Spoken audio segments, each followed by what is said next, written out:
Hello everyone. अब हमारा आगे का देखेंगे हम स्पेसिफिक रिलीफ एक्ट के अंदर। स्पेसिफिक रिलीफ एक्ट के अंदर अब हम देखेंगे सेक्शन 1 टू सेक्शन 8। इससे पहले हमने डिस्कस किया है स्पेसिफिक रिलीफ एक्ट की ब्रीफ हिस्ट्री एंड इंट्रोडक्शन की। स्पेसिफिक रिलीफ एक्ट किस पर बेस्ड करता है, स्पेसिफिक रिलीफ एक्ट कब आया, इंट्रोड्यूस हुआ, फर्स्ट एक्ट कब एनेक्ट हुआ था, और जो ये प्रेजेंट एक्ट है ये किस पर बेस्ड है, किन दो चीज़ों पर बेस्ड है, ये एग्जॉस्टिव है कि नहीं है, ये सारी चीज़ें हमने डिस्कस कर ली हैं ऑलरेडी। ये enactment date and enforcement date दोनों ही डिस्कस कर ली थी। एंड अब देखेंगे हम सेक्शन 1 टू सेक्शन 8। सेक्शन 1 बात करता है short title, extent and commencement. जो एक्ट है इसका टाइटल क्या है? द स्पेसिफिक रिलीफ एक्ट 1963, ये टाइटल है इस एक्ट का। सेकेंड बात कर रहा है it extends to whole of India except the state of Jammu and Kashmir. But अब ये अमेंड हो चुका है, ये एक्ट पुराना है, तो अमेंड होने के बाद अब ये होल ऑफ इंडिया पर अप्लाई होता है। और ये डेट ऑफ अमेंडमेंट क्या है? 31 अक्टूबर 2019 के बाद से ये अमेंडमेंट का इफ़ेक्ट आना चालू हुआ है। तो ये 31 अक्टूबर 2019 से ही जम्मू एंड कश्मीर पर अप्लाई होना स्टार्ट हुआ है। नेक्स्ट है clause third, sub clause third कि it shall came into force on such date as the central government may by notification in the official gazette appoints। ये जो एक्ट है ये तब से फोर्स में आएगा जिस डेट को सेंट्रल गवर्नमेंट नोटिफाई करेगी और ऑफिशियल गैजेट में निकालेगी, तो उस डेट को ये एक्ट फोर्स में आ जाएगा। तो वो एक्ट हमें कहाँ गिवन है?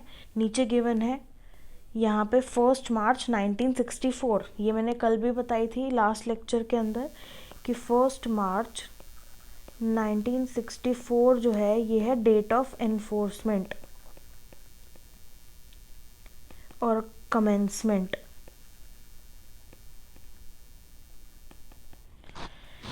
नेक्स्ट है सेक्शन 2। सेक्शन 2 बात करता है डेफिनेशंस की। डेफिनेशन के अंदर क्या है? इन this act unless the context otherwise requires, कि अगर जब तक उस कॉन्टेक्स्ट में कुछ अदरवाइज कुछ इंक्लूड नहीं किया जाता या स्पेसिफिकली नहीं बोला जाता, तब तक इन जनरल हम जो ये डेफिनेशंस के अंदर मीनिंग गिवन है उन वर्ड्स को उन मीनिंग के अकॉर्डिंग ही हम इंटरप्रेट करेंगे। हम उनका मीनिंग यहाँ पे जो गिवन है उसके अकॉर्डिंग ही लेंगे, उसके अकॉर्डिंग ही उसका रेफरेंस लेंगे। अब नेक्स्ट है क्लॉज 1, क्या क्या डेफिनेशंस दी गई हैं वो देखते हैं। ए में डिफाइंड है ऑब्लिगेशन। ऑब्लिगेशन क्या होती है? एवरी ड्यूटी जिसको आप लॉ के अंदर इन्फोर्स करा सकते हैं। अब ए एंड बी, ए ने बी के साथ कॉन्ट्रैक्ट किया है कि ए जो है अपना लैंड बी को देगा एंड बी बदले में क्या देगा? 10 लाख रुपीज़ कंसिडरेशन। जैसे कॉन्ट्रैक्ट में कंसिडरेशन ज़रूरी है, ए अपना लैंड बी को दे रहा है तो उसके बदले में उसको भी कुछ मिलना चाहिए, तो वो कितने पैसे हैं? 10 लाख रुपीज़। अब यहाँ पे ए की ऑब्लिगेशन है कि वो लैंड बी को ट्रांसफ़र करे एंड यहाँ पे बी की ऑब्लिगेशन है कि वो 10 लाख रुपीज़ ए को दे। अगर इन दोनों में से कोई भी एक पर्सन अपनी ऑब्लिगेशन को पूरा नहीं करता है तो जो दूसरी पार्टी है, सपोज़ ए ने पूरा नहीं किया, ए डिफ़ॉल्ट कर गया, तो बी जो है वो कोर्ट में जाके ए की ऑब्लिगेशन को एनफोर्स करा सकता है। तो एवरी ड्यूटी जो कि लॉ के अंदर एनफोर्सेबल है उसको एनफोर्स कराया जा सकता है।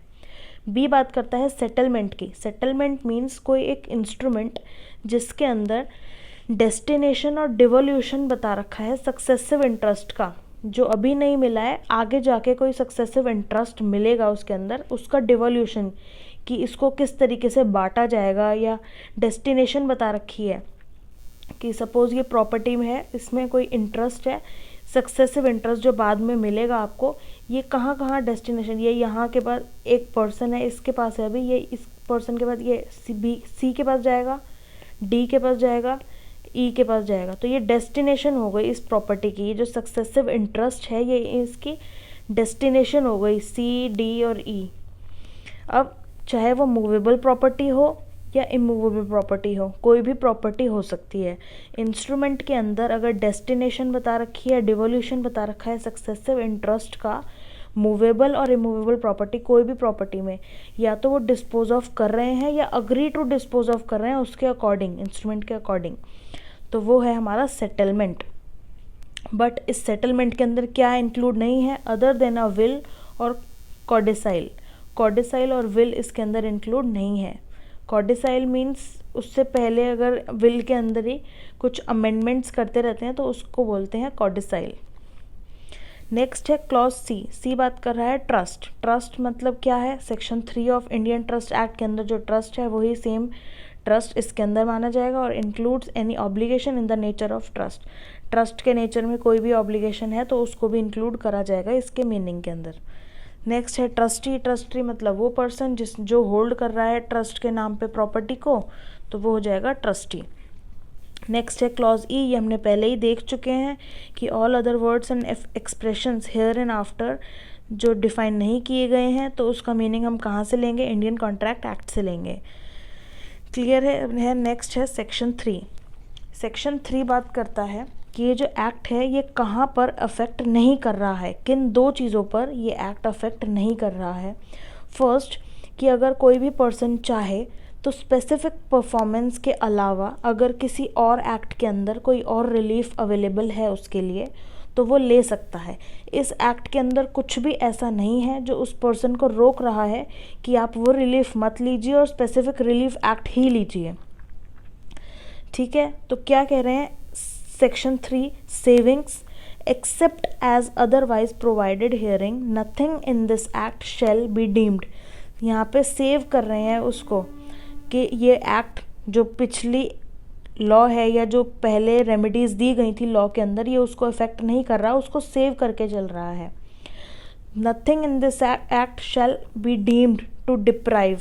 इस एक्ट के अंदर कुछ भी ऐसा नहीं है। शैल मतलब ऐसा कुछ भी नहीं है, ऐसा नहीं है कि क्वेश्चन मार्क है, मे है, ये मैंडेटरी है कि ऐसा कुछ भी नहीं है। श्योर है पूरी तरीके से कि nothing in this act shall be deemed to deprive any person, कि वो पर्सन को जो रोके of any relief, any right to relief other than specific performance which he may have under any contract। कि इस एक्ट के अंदर कुछ भी ऐसा नहीं है जो पर्सन को रोक रहा है राइट टू रिलीफ लेने से अदर देन स्पेसिफिक परफॉर्मेंस जो उसको अवेलेबल है विच ही में जो वो ले सकता है अंडर एनी कॉन्ट्रैक्ट। कॉन्ट्रैक्ट के अंदर अगर उसने स्पेसिफिकली कोई ऐसा रिलीफ पहले से ही मेंशन किया था तो ज़रूरी नहीं है ये एक्ट उसको रोके कि आप सिर्फ स्पेसिफिक परफॉर्मेंस ही लीजिए, आपके पास जो कॉन्ट्रैक्ट के अंदर रिलीफ है आप वो नहीं ले सकते हैं। तो ऐसा नहीं करता ये एक्ट। अगर आप स्पेसिफिक परफॉर्मेंस को इन्फोर्स नहीं कराना चाहते, स्पेसिफिक परफॉर्मेंस नहीं चाहते हो, तो आप अदर रेमेडी, अदर रिलीफ भी ले सकते हो जो कॉन्ट्रैक्ट एक्ट के अंदर या जो कॉन्ट्रैक्ट के अंदर ऑलरेडी मेंशन है। नेक्स्ट है बी पॉइंट कि जो ये स्पेसिफिक रिलीफ एक्ट है ये इंडियन रजिस्ट्रेशन एक्ट पर अप्लाई नहीं होता है। वो डॉक्यूमेंट्स जो इंडियन रजिस्ट्रेशन एक्ट के अंदर आते हैं, रजिस्ट्रेशन एक्ट के अंदर रजिस्टर हैं, उन पर ये अफेक्ट नहीं करेगा। यहीं से पढ़ेंगे nothing in this act shall be deemed to affect the operation of Indian registration act on documents.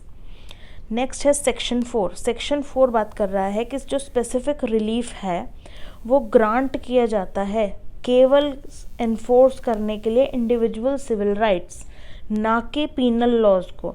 जो एक इंडिविजुअल है, कोई एक पर्सन है, उसके सिविल राइट्स जो हैं जो कि कॉन्ट्रैक्ट के अंदर बन रहे हैं उसको एनफोर्स करता है ये specific relief.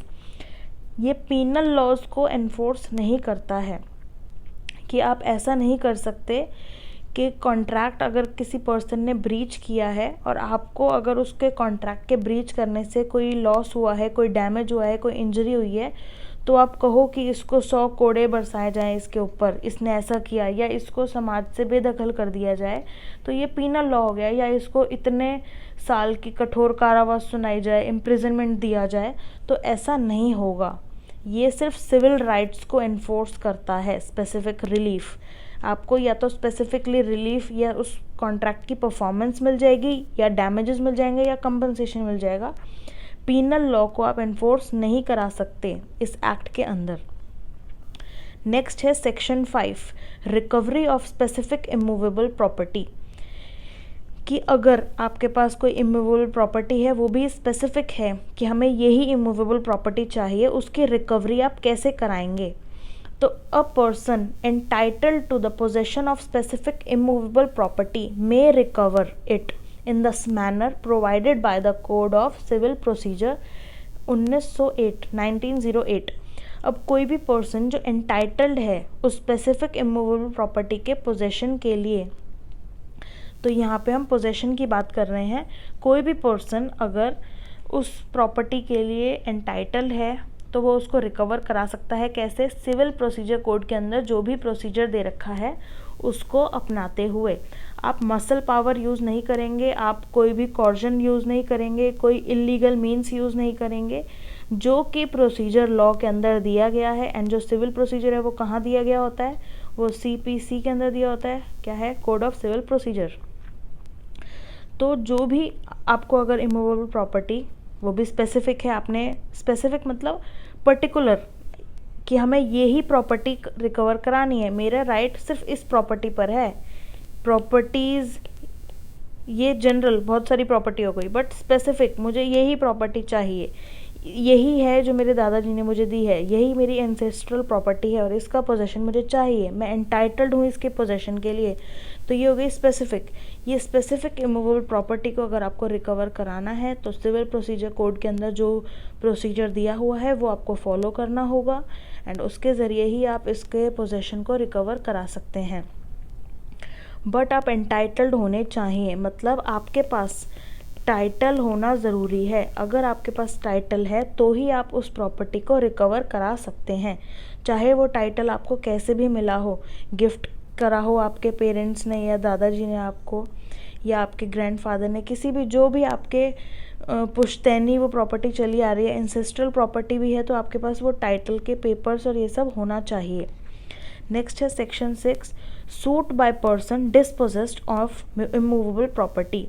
If any person is dispossessed, अगर कोई भी पर्सन डिस्पोजेस्ड किया जाता है, उसको पोजेशन से निकाल दिया जाता है विदाउट हिज कंसेंट, किसी पर्सन को मूवेबल प्रॉपर्टी से, ज़रूरी नहीं है वो मूवेबल प्रॉपर्टी में ओनर, यहाँ पे कहीं नहीं लिखा है कि वो पर्सन ओनर है उस मूवेबल प्रॉपर्टी का, इमूवेबल प्रॉपर्टी का, सॉरी।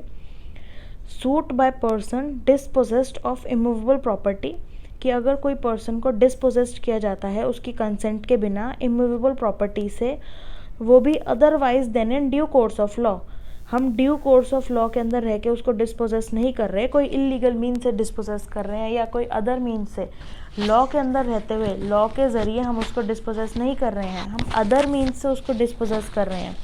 तो ही और एनी पर्सन, वो खुद जिसको डिस्पोजेस किया है या वो पर्सन जिसके थ्रू वो पोजेशन में था, यानी कि कह सकते हैं हम लैंडलॉर्ड जो था उसके थ्रू ही वो पर्सन जो था पोजेशन में था। तो यहाँ पर लैंडलॉर्ड जो है वो भी क्लेम कर सकता है।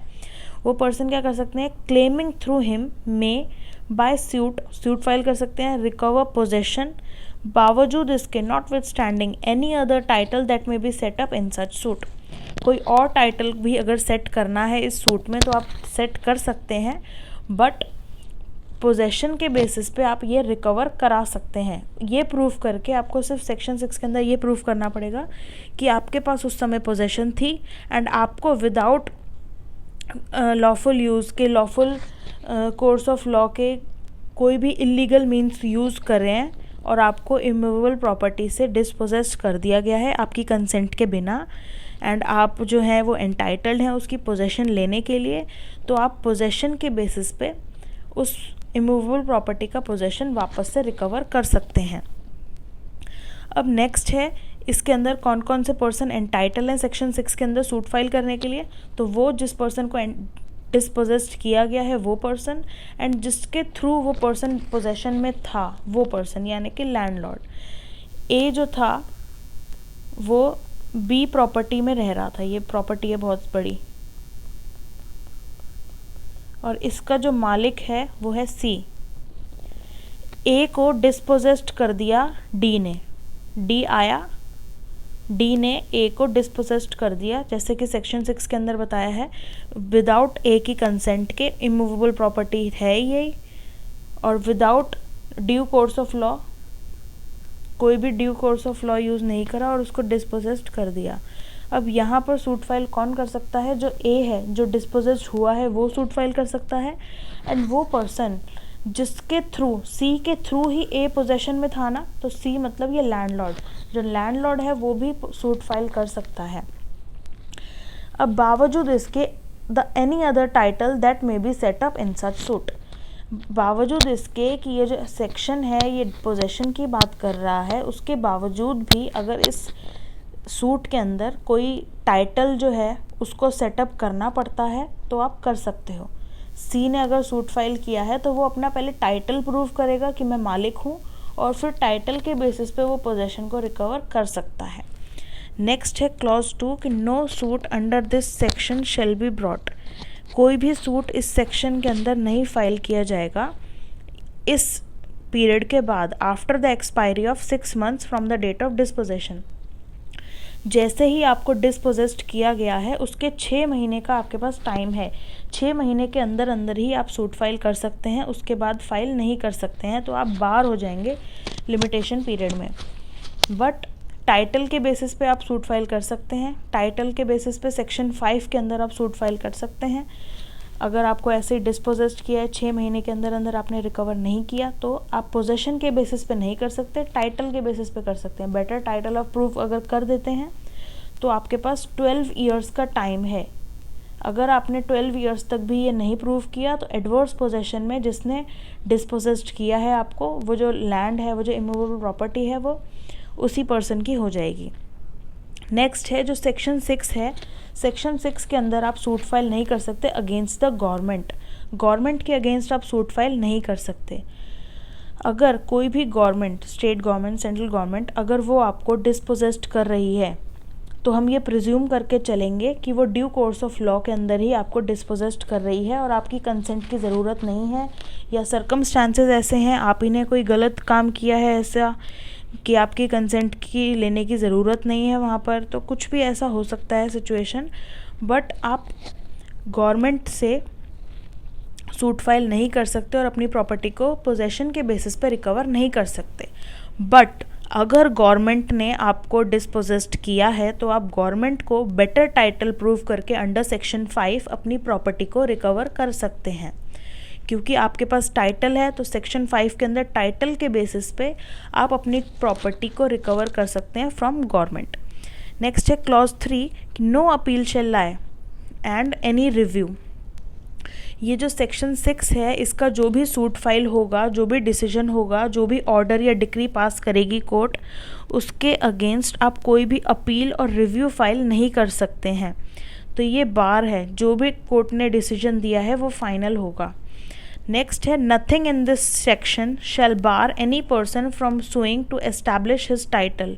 इस एक्ट के अंदर, इस सेक्शन के अंदर, नथिंग इन दिस सेक्शन, इस सेक्शन के अंदर कुछ भी ऐसा नहीं है जो पर्सन को बार कर रहा है ये एस्टैब्लिश करने से कि पहले उसका टाइटल वो एस्टैब्लिश कर ले एंड टाइटल के बेसिस पे वो रिकवर कर ले पोजेशन को।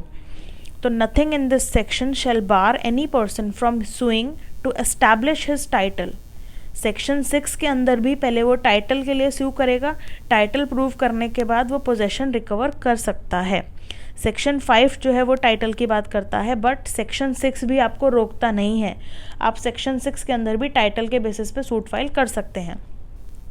नेक्स्ट है section 7, recovery of specific movable property, कि अ पर्सन जो एंटाइटल्ड है possession of specific movable property के लिए, उसको रिकवर करने के लिए, कोई मूवेबल प्रॉपर्टी है वो आपसे दूर है अभी आप, लेकिन उसके एंटाइटल है उसके पोजेशन को लेने के लिए, तो आप उसको किस तरीके से रिकवर करा सकते हैं। तो सेम जैसे मूवेबल प्रॉपर्टी में था वैसे ही मूवेबल प्रॉपर्टी के पोजेशन को भी आप रिकवर कैसे कराएंगे, जैसे कि सिविल प्रोसीजर कोड के अंदर प्रोसीजर दिया गया है, उसके प्रोसीजर के थ्रू ही आप उस प्रॉपर्टी को रिकवर करा सकते हैं। अब यहाँ पे मूवेबल प्रॉपर्टी में कौन कौन सी मूवेबल प्रॉपर्टी या किन पर्सन्स को आप स्यू कर सकते हैं, कौन पर्सन एंटाइटल है मूवेबल प्रॉपर्टी को रिकवर कराने के लिए। तो एक्सप्लेनेशन 1 बात करता है ट्रस्टी, ट्रस्टी में स्यू अंडर दिस सेक्शन, ट्रस्टी जो है वो स्यू कर सकता है इस सेक्शन के अंदर मूवेबल प्रॉपर्टी के पोजेशन के लिए, क्योंकि बेनिफिशियल इंटरेस्ट जुड़ा हुआ है उस प्रॉपर्टी से रिलेटेड। जिस ट्रस्ट का वो ट्रस्टी है, वो ट्रस्ट जिस भी बेनिफिशियल इंटरेस्ट के लिए बनाई गई है, उन पर्सन्स का बेनिफिशियल इंटरेस्ट जुड़ा हुआ है उस प्रॉपर्टी से, तो उस प्रॉपर्टी को ट्रस्टी रिकवर करवा सकता है अंडर सेक्शन 7 अगर वो मूवेबल प्रॉपर्टी है तो। नेक्स्ट है एक्सप्लेनेशन 2, अ स्पेशल और temporary right to the present possession of movable property is sufficient to support a suit under this title। कोई स्पेशल और टेम्परेरी राइट है किसी पर्सन के पास जिसके पास प्रेजेंट पोजेशन थी उस मूवेबल प्रॉपर्टी की, तो वो भी सफिशिएंट है इस सेक्शन के अंदर सूट फाइल करने के लिए। वो पर्सन के पास सफिशिएंट एलिजिबिलिटी है, वो कॉम्पिटेंट है इस सेक्शन के अंदर सूट फाइल करने के लिए अगर उसके पास कोई स्पेशल और टेम्परेरी राइट है। जैसे कि कौन हो सकता है? बेली अगर कोई पर्सन है, बेलर के बिहाफ पे वो गुड्स अपने पास रखे हुए है, किसी भी पर्पस से हो सकता है, तो वो स्पेशल और टेम्परेरी राइट है उसके पास, परमानेंट राइट नहीं होता बेली के पास। और उसके पास प्रेजेंट पोजेशन राइट है उसका, प्रेजेंट पोजेशन होने का मूवेबल प्रॉपर्टी का, तो ये सफिशिएंट है कि वो इस सेक्शन के अंदर सूट फाइल कर सकता है। तो bailee is entitled to file suit under section 7। Next है section 8, liability of person in possession to deliver to person entitled to immediate possession, but वो ओनर नहीं है। वो पर्सन जिसकी पोजेशन में गुड्स है बट वो ओनर नहीं है, तो उसकी लाइबिलिटी क्या होगी? डिलीवर करना गुड्स को उस पर्सन को जो कि एंटाइटल्ड है उस प्रॉपर्टी के, उस पोजेशन को, उसको इमीडिएट पोजेशन लेने के लिए। वो पर्सन एंटाइटल है उसकी इमीडिएट पोजेशन लेने के लिए, तो वो जो ओनर नहीं है वो उस पर्सन को दे देगा जो एंटाइटल्ड है। Any person having the possession और control of a particular article of movable property, कोई भी पर्सन जिसके पास पोजेशन है या कंट्रोल है किसी भी particular article of movable property का, कोई भी मूवेबल प्रॉपर्टी की कोई चीज़ है उसके ऊपर अगर उस पर्सन का पोजेशन या कंट्रोल है, ऑफ विच जिसका वो ओनर नहीं है, तो उसको कंपेल किया जा सकता है, may be compelled specifically to deliver it to the person जो एंटाइटल्ड है उसके इमीडिएट पोजेशन के लिए। किसी भी पर्सन के पास अगर मूवेबल प्रॉपर्टी के रिगार्डिंग कोई पोजेशन है या कंट्रोल है और वो ओनर नहीं है, तो उसको कंपेल किया जा सकता है कि जो पर्सन उसकी पोजेशन के लिए, उसकी इमीडिएट पोजेशन के लिए एंटाइटल्ड है, आप उसको ये डिलीवर करें। तो ये किन किन चीज़ों में हो सकता है? जो नीचे ये केसेस दिए गए हैं, ये चीज़ सिर्फ ये 4 कंडीशंस में ही की जा सकती है। अब पॉइंट ए बात करता है, when the thing claimed is held by the defendant as the agent or trustee of the plaintiff. जब वो जो थिंग है, वो जो मूवेबल प्रॉपर्टी है, वो जिसका पोजेशन उस पर्सन के पास है, वो as an agent or trustee of the plaintiff उसके पास है उसका पोजेशन, तो वो मना नहीं कर सकता एंड उसको कंपेल किया जा सकता है कोर्ट के द्वारा कि आप ये जो आर्टिकल है, ये जो मूवेबल प्रॉपर्टी का ये जो कोई भी पर्टिकुलर आर्टिकल है, इसको आप प्लेंटिफ को दे दीजिए, क्योंकि आप मियरली सिर्फ एक एजेंट हैं या ट्रस्टी हैं जो कि प्लेंटिफ के बिहाफ पर ही काम कर रहा है, तो आप ये उसको दे दीजिए और वो एंटाइटल्ड है इसके इमीडिएट पोजेशन के लिए। आप एंटाइटल्ड नहीं है, ना कि आप ओनर हैं। नेक्स्ट है पॉइंट बी, जबकि कंपनसेशन इन मनी जो है वो एडिक्वेट रिलीफ नहीं होगा, तो क्या होगा? उस पर्सन को कंपेल किया जा सकता है कि जो आप कंपनसेशन देने की बात कर रहे हैं वो एडिक्वेट रिलीफ नहीं है एंड जो आपके पास आर्टिकल है उसका पोजेशन ही आपको देना पड़ेगा प्लेंटिफ को, क्योंकि वो एंटाइटल्ड है उसके इमीडिएट पोजेशन के लिए, क्योंकि कंपनसेशन एडिक्वेट रिलीफ नहीं है। पॉइंट सी बात करता है, when it would be extremely difficult, जहाँ पर ये बहुत मुश्किल है असर्टेन करना, ये जानना, ये नापना कि कितना लॉस हुआ है, एक्चुअल डैमेज कितना हुआ है और कितना लॉस हुआ है प्लेंटिफ को। तो ये जब हम असर्टेन ही नहीं कर पा रहे हैं तो किस हिसाब से हम कंपनसेशन देंगे?